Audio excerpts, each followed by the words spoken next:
صفدر حسین نجفی نے اس دنیا میں اپنی زندگی میں کوئی گھر نہیں بنایا تھا، دنیا سے چلے گئے۔ اس علامہ وہی بات وہیں لے کے آ رہا ہوں کہ ہم مقصر، ہم غالی ان باتوں پہ چل رہے ہیں۔ ان کو ہمارے شیعہ نے بہت پریشان کیا تھا۔ بتا سٹیج سے بڑی غلط باتیں ہوتی تھیں، نعوذ باللہ الزام لگائے گئے، عزت و ناموس کے بارے میں بات کی گئی۔ بندے نے آ کے بتایا، اسی کمرہ میں بیٹھے تھے، رو پڑے، کہا پہلی دفعہ رو رہا ہوں اس لیے کہ اب میری بات نہیں ہو رہی، میری ناموس کی بات کی ہے۔ اگر غلط ہوں، مقصر ہوں، وہابی ہوں، ناسبی ہوں، دشمن اہل بیت ہوں، بقول ان کے تو میں ہوں، میرے گھر والوں کا اس سے کیا تعلق ہے؟ ہم نے سب کچھ کہہ دیا، اور پھر شیعہ قوم بڑی دلیر ہے۔ دیکھیے، مجھے کسی سے شکایت نہیں ہے، میں تو ایک چھوٹا سا ادنا سا طالب علم ہوں، اللہ مجھے طالب علموں میں شمار کر لے، یہی میرے لیے بہت بڑی سعادت ہے۔ کبھی سوچا کریں بات کرنے سے پہلے، مولا کائنات فرماتے ہیں فکر مرارا ثم قل، کئی بار سوچو پھر کہو۔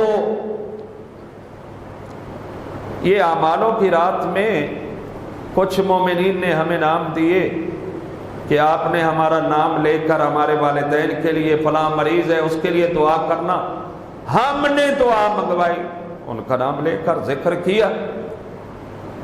آپ کے کئی حضرات اس بات پہ، یار ہم انتظار کرتے رہے، کھڑے رہے، یہ نام لے رہے ہیں لوگوں کے، بھائی وہ بھی تو تیرے مومن بھائی ہیں۔ اگر تو آمین کہنے کے لیے اپنے مومن بھائی کے لیے 10 منٹ کھڑا نہیں ہو سکتا تو کیا حقوق پورے کرے گا؟ وہ بھی تو آپ کے مومن بھائی ہیں نا، جن کا نام لیا جا رہا ہے، جن کے لیے دعا کی جا رہی ہے۔ نہیں ان کا نام لیا گیا، ہمیں بھلا دیا گیا۔ نہیں، آپ کو نہیں بلایا گیا، بلکہ یہاں پہ میں، بعض نے تو یہ اشکال کیا کہیں سے کوئی آیا تھا جو بڑی نئی باتیں کرنے لگے ہیں۔ آج ایک عزیز نے مجھے بتایا کہ یہ نام لے کر دعا کرنا یہ بدعت ہے۔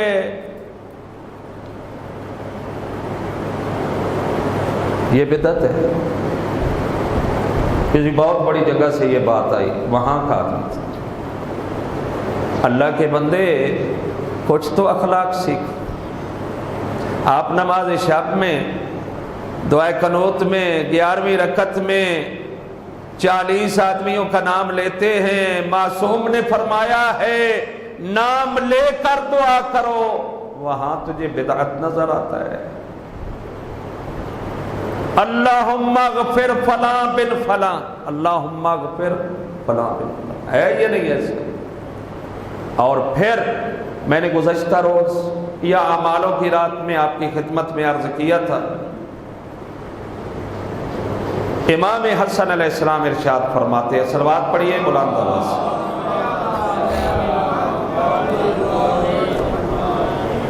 شہزادہ فرماتے ہیں میں رات کے ٹائم دیکھتا تھا، میری ماں سیدہ زہرا مصلی عبادت بچھاتی تھی، پوری رات اللہ کی عبادت میں مصروف رہتی تھی۔ جب صبح ہوتی تھی میری ماں ہاتھ بلند کرتی تھی اللہ کی بارگاہ میں، اللہم اغفر شیعتی، میرا اللہ میرے شیعہ کو معاف فرما دے، اللہم احفظ شیعتی، میرا اللہ ہمارے شیعہ کی حفاظت فرما۔ کہتے ہیں امام فرماتے ہیں پھر میں سنتا رہتا تھا، میری ماں شیعہ کے نام لے لے کر دعا کیا کرتی تھی، لیکن اپنے لیے دعا نہیں کرتی تھی کہ میرا اللہ مجھے یہ عطا کر، میرے بیٹوں کو یہ عطا کر، میرے شوہر کو یہ عطا کر۔ نہیں، تو میں نے ایک دن عرض کیا اماں سب کے لیے دعا کرتی ہیں، آپ نام لے لے کر اپنے لیے دعا نہیں کرتی۔ تو بی بی نے ارشاد فرمایا الجار ثم الدار، پہلے ساتھیوں اور پڑوسیوں کا حق ہوتا ہے، پھر گھر کو دیکھنا ہوتا ہے۔ اور دوسرا بی بی نے فرمایا بیٹا یاد رکھو دوسروں کے لیے دعائیں کرو گے نا، تمہاری دعائیں جو ہیں تمہارے دل میں اللہ وہ خود بخود قبول کر لے گا۔ اللہ تو جانتا ہے نا، اللہ نے حکم دیا اسی لیے دعا مانگتے ہیں۔ ویلا آپ دیکھیے ہمارے چوتھے امام، امام زین العابدین علیہ الصلوۃ والسلام ارشاد فرماتے ہیں میرا اللہ تو نے مجھے حکم دیا ہے مانگنے کا، دعا کا، اس لیے دعا کرتا ہوں، وَإِلَّا میں کون ہوں تجھے مشورے دینے والا کہ یا اللہ یہ کر دے، یا اللہ فلاں کو صحت دے، فلاں کی بیماری ختم کر دے، فلاں کو رزق دے دے، فلاں کی تنگ دستی ختم، فلاں کو بیٹا، فلاں کو بیٹی۔ میں کون ہوتا ہوں تجھے مشورے دینے والا میرا اللہ؟ دعا حکم خدا ہے، اس نے کہا ہے مانگو تیسے۔ تو محل شاہد کیا ہے کہ نام لے کر کسی مومن کا دعا کرنا، اس سے محبت بھی بڑھتی ہے اور اپنی انسان کی دعائیں بھی قبول ہو جاتی ہیں۔ بدعت نہیں ہے، ہر چیز کو بدعت کہتے جاؤ گے تمہارے پلے کچھ نہیں رہے گا، تم خود بدعت کا ایک مجسم نمونہ بن جاؤ گے۔ باتیں کرنا آسان، کوشش کریں ایک دوسرے سے محبت کریں۔ اور مجھے یقین ہے جب میں آپ میں سے کسی سے محبت کرتا ہوں، پیار کرتا ہوں اور دل سے منافقت نہیں، منافقت ہے تو وہ تو ایک عذاب ہے نا، پیار کرتا ہوں تو مجھے یقین ہے خدا کی قسم، روزہ سے ہوں، اللہ کی مسجد میں ہوں، قرآن ہاتھ میں ہے، مجھے یقین ہے جب میں کسی مومن سے پیار کرتا ہوں تو اللہ مجھ سے پیار کرتا ہے، اہل بیت مجھ سے پیار کرتے ہیں اور مجھے داد تحسین دیتے ہیں۔ آپ کے دل میں کیا ہے؟ لا الہ الا اللہ۔ آپ کے دل میں کیا ہے؟ محمد الرسول اللہ۔ آپ کے دل میں کیا ہے؟ علی ولی اللہ وصی رسول اللہ وخلیفۃہ بلا فصل۔ آپ کے دل و دماغ معطر ہے ولایت اہل بیت سے۔ جو آدمی معطر ہے ولایت اہل بیت سے، میں اس کو ناپسند کرتا رہوں، اس پہ الزام لگاتا رہوں، اس کو برا بھلا کہتا رہوں، اس کے بارے میں اچھے خیالات نہ رکھوں اور پھر کہوں کہ میں اللہ کو مانتا ہوں، اہل بیت کو مانتا ہوں، رسول اللہ کو مانتا ہوں، یہ محال ہے، نہیں ہو سکتا۔ اب جو کر لیں کرتے رہیں۔ اگر بغض اہل بیت نہیں ہے، صرف ان کے شیعہ کا بغض آپ کے دل میں ہے تو آپ کبھی کامیاب نہیں ہو سکتے اور نہ ہی اہل بیت سے کوئی رابطہ ہو سکتا ہے۔ اپنے اندر درد پیدا کیجیے، ایک دوسرے پہ الزامات لگانا ختم کیجئے۔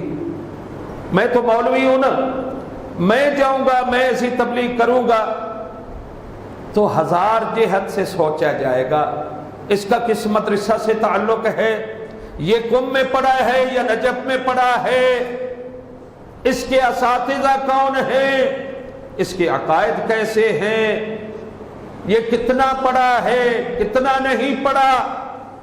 اس کے بعد حکم لگایا جائے گا مجھ پر کہ میں غالی ہوں یا مقصر ہوں۔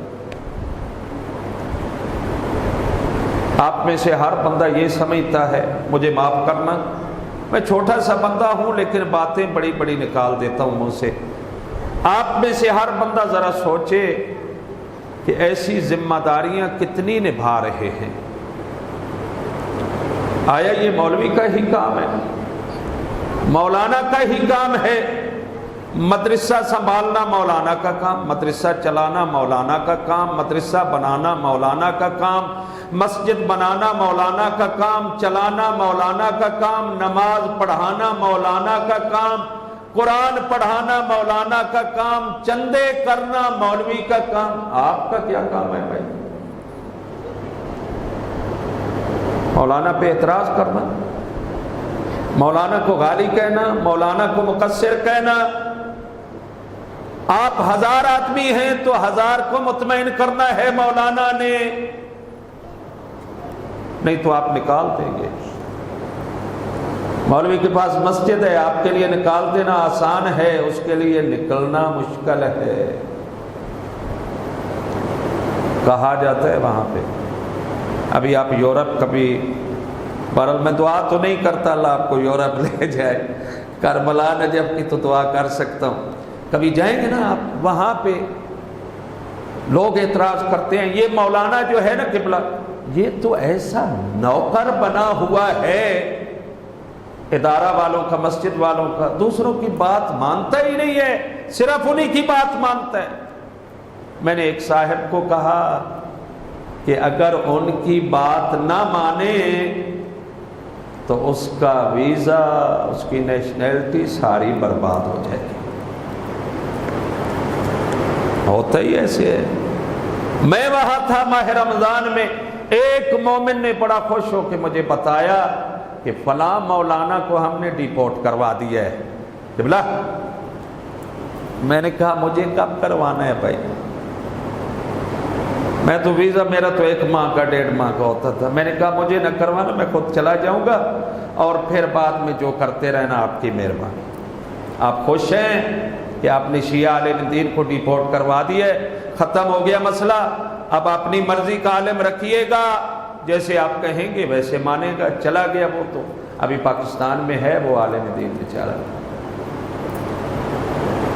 تو مولانا صاحبان کی بڑی بڑی مجبوریاں ہوتی ہیں، عوام بڑی آرام سے بات کر دیتی ہے۔ ایک دفعہ ایسے ہوا، دوسروں کی بات ہی کر لیتے ہیں۔ نجف اشرف میں بیٹھے تھے، بات ہوئی مولانا طاہر القادری کی، نام لے ہی لیتا ہوں۔ کہا یہ بڑا دکھاوا کرتا ہے، ریاکاری کرتا ہے، بے دین آدمی ہے۔ میں نے کہا وہ کیسے؟ کہا یہ مشینیں جن سے کپڑے نہیں سلے جاتے وہ تقسیم کر رہے تھے غریب عورتوں میں، یہ دے رہا تھا مشین، اور تصویر بن رہی تھی ہر عورت کے ساتھ۔ ایک عورت آئی ہے، اس کی تصویر جلدی نہیں بن سکی، وہ چلی گئی، پھر اس کو واپس بلایا گیا، تصویر بنائی گئی اور وہ چلی گئی۔ میں نے کہا بات آپ کی بھی ٹھیک ہے لیکن عمل اس کا بھی غلط نہیں ہے، اس کو آپ نے مجبور کیا ہے ایسا کرنے کو۔ کہنے لگا وہ کیسے؟ میں نے کہا آپ میں سے کسی آدمی نے، عوامی آدمی نے 100 مشین کے پیسے دیے ہوں گے کہ علامہ صاحب یہ آپ نے تقسیم کرنے ہیں، آپ 99 مشین کی تصویر آ گئی، ایک کی نہیں آئے گی تو کہیں گے 99 تو تقسیم کی ہے، مولوی ایک کھا گیا ہے۔ توجہ ہے نا؟ اس لیے اس بیچارے نے کوشش کی کہ 100/100 ہو جائے تاکہ میں اگلوں کو مطمئن کر سکوں۔ توجہ ہے نا؟ تو یہ مجبوریاں ہوتی ہیں بعض، اور آپ محبت کریں گے نا ایک دوسرے سے اللہ آپ کو بخت لگائے گا. جیسے ہمارے دیہاتوں میں کہتے ہیں نا اللہ بخت لیسیا، بڑا خوبصورت جملے ہوا کرتے تھے. اب تو ماشاءاللہ وہاں بھی دیہاتوں میں بھی انگلش شروع ہو گئی ہے، اردو شروع ہو گئی ہے. میں جس گاؤں کا رہنے والا ہوں بتاؤں آپ کو، ایسا گاؤں ہے کہ اس کو گاؤں کہنا بھی مشکل لگتا ہے، اتنا پیچھے ہے. لیکن الحمدللہ ایک ہے، میرے گاؤں میں سارے سادات رہتے ہیں، کوئی بھی ایک بھی غیر سید نہیں ہے.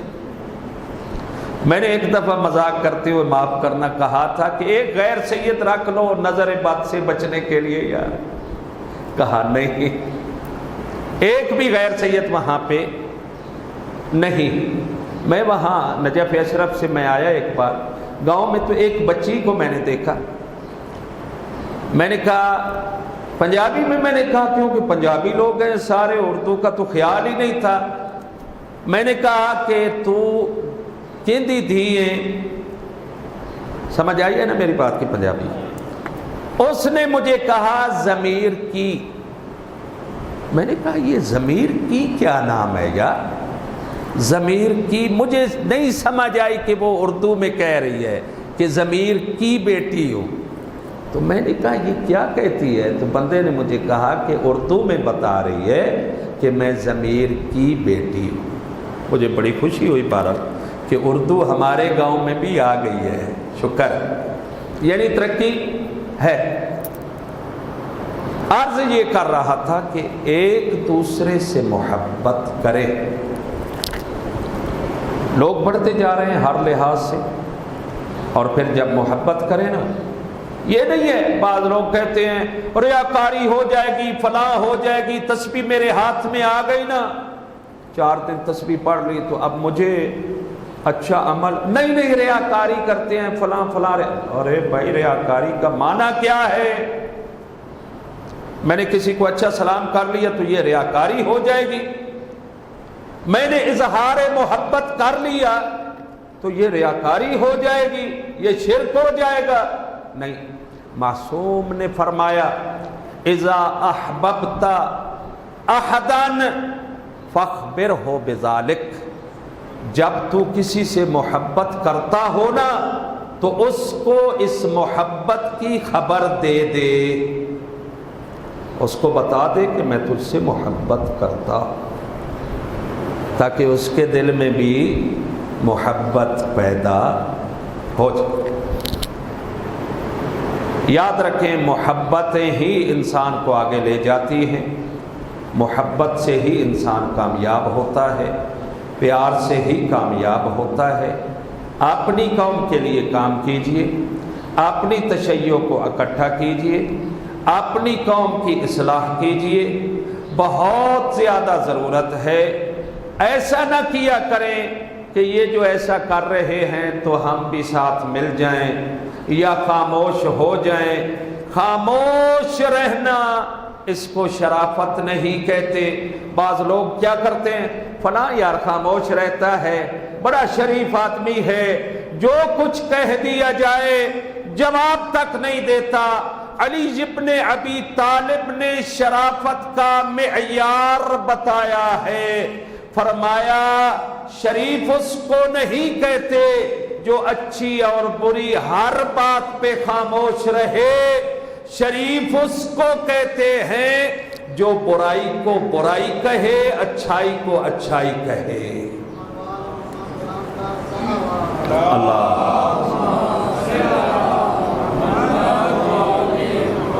اچھا وہ ہے، شریف وہ ہے جو کہے یہ بات بری ہے یا یہ بات اچھی نہیں ہے، واضح کر دے.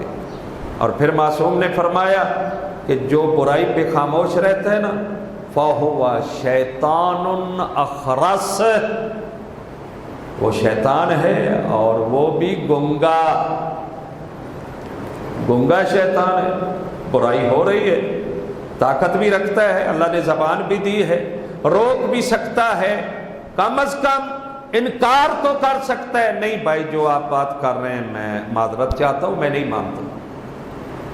کل انشاءاللہ آپ کی خدمت میں عرض کریں گے کہ جب ایک آدمی غیبت کرنے لگتا ہے نا، دوسرے کے نقائص بیان کرنے لگتا ہے اور دوسرا ساتھ مل جاتا ہے، پھر جو تباہی ہوتی ہے انسان کے خاندان کے اندر، انسان کے گھر میں، انسان کے ایمان کے اعتبار سے انسان اندازہ ہی نہیں لگا سکتا۔ بالخصوص گھروں میں مشکل ہوتی ہے۔ ایک عالم دین نے نجف اشرف میں درس اخلاق دیتے ہوئے فرمایا تھا، ایک چیز ہے جو تمہارے گھروں کو برباد کر رہی ہے، تمہاری اولادوں کو برباد کر رہی ہے، تمہارا رزق کم ہو رہا ہے، تنگ دستی بڑھتی جا رہی تو عادت ہے نا، شروع تو وہ کرے گی، آج فلانی نے یہ کہا تھا، شور پھر شروع ہو جائے، ہاں ہاں اس کی عادت ہے، اس کی ماں بھی ایسی تھی، اس کی نانی کو بھی میں جانتا ہوں، دادی کو بھی، وہ بھی ایسی تھی۔ پھر جس نے صبح بدبخت نے کام کے لیے جانا ہوتا ہے نا، وہ اپنی بیوی کا سوزی بن جاتا ہے، ساری ساری رات غیبت کرتے ہیں۔ غیبت بچے نہیں سن رہے، لیکن معصوم فرماتے ہیں اس غیبت کے نکلے ہوئے الفاظ کی گندگی سوئے ہوئے بچوں پہ اثر انداز ہو رہی ہے، رزق میں تنگی ہو رہی ہے، اللہ کے ملائکہ آپ کا گھر چھوڑ کر جا رہے ہیں، رحمت کے اور برکت کے فرشتے آپ کے گھر نہیں آ رہے، کیونکہ آپ غیبت کر رہے ہیں جس سے اللہ نے منع فرمایا۔ برائی کو بیوی نے شروع کی ہے نا، آپ کہہ دیں محترمہ مہربانی آپ کی، میں تھکا ہوا ہوں، آپ بھی سو جائیں میں بھی سو جاتا ہوں، اگر کوئی بات کرنی ہے تو کام کی کیجئے، مہربانی کیجئے۔ محترمہ کیا کر لے گی، آپ کا کیا بگاڑ لے گی، تھوڑی دیر منہ بنائے گی کہ میری بات تو یہ سنتا ہی نہیں ہے، باہر کسی اور کی سن کے آتا ہے، یہ تو ضرور کہے گی، میری تو آواز ہی اس کو اچھی نہیں لگتی، بدبخت تو ہے، تو آواز غلط نکالے تو تیری آواز مان لی جائے۔ بیوی کے حقوق ہیں، عورت کے حقوق ہیں، واجب ہیں، احترام بھی ہے، کرنا چاہیے، لیکن برائی میں ساتھ نہیں دینا ہے، معصیت خدا میں ساتھ نہیں دینا ہے، بولنا ہے برائی برائی ہے۔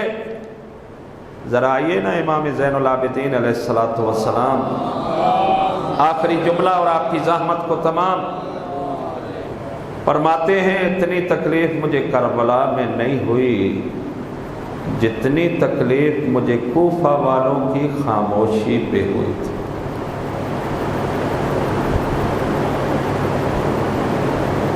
امام زین العابدین علیہ السلام اس لیے کہ وہ برائی کو دیکھ کر، غلط کام کو دیکھ کر کوفہ والے خاموش تھے، امام دیکھتے رہے کہ حق پہ بولیں گے، لیکن یہ باطل کا ساتھ دے کر حق سے گنگے رہے۔ ولی اللہ، حجت اللہ، امام ناراض ہو کر دنیا سے چلے گئے، اہل کوفہ سے۔ آج تک نعرہ لگتا ہے کوفہ والے، ہم تو خیر کوفہ جاتے تھے ہر ہفتے، نجف اشرف سے 7 کلومیٹر دور ہے، قریب ہی ہے، آپ جائیں۔ یہ جملہ آپ کے شوق کو بڑھانے کے لیے کہوں گا، آپ جائیں نا نجف اشرف سے، مولا کائنات کی نگری سے زیارت کر کے کوفہ جا رہے ہیں، سب سے پہلے کوفہ داخل ہوتے ہوئے آپ کو علی کے سپاہی کی قبر مبارک نظر آئے گی، وہ ہے میثم تمار سب سے پہلے، پھر آپ کو مسجد کوفہ کے مینار نظر آئیں گے، پھر ایک ذہبی سنہری قبہ نظر آئے گا جو حضرت مسلم بن عقیل کی قبر مبارک ہے، اور ساتھ ہی ہانی بن عروہ کی قبر بھی ہے، اور حضرت مسلم کی مزار کے اندر مختار آل محمد جناب مختار کی قبر بھی ہے۔ انہی جملوں پہ میری گفتگو تمام ہوئی، اسی دعا کے ساتھ کہ اللہ تعالی ہم کو حق کہنے، حق سننے، حق پہ عمل کرنے کی توفیق عطا فرمائے۔ اور جن مزارات کا میں نے ذکر کیا ہے، اللہ تعالی ہم سب کو ان پاکیزہ مزارات کی زیارت نصیب فرمائے۔ اللہم صلی علی محمد و آل محمد۔ خدایا محمد و آل محمد کا واسطہ ہماری عبادات قبول فرما۔ یا اللہ ہماری عبادات میں اخلاص عطا فرما۔ یا اللہ ہمیں ریاکاری سے محفوظ فرما۔ ہمیں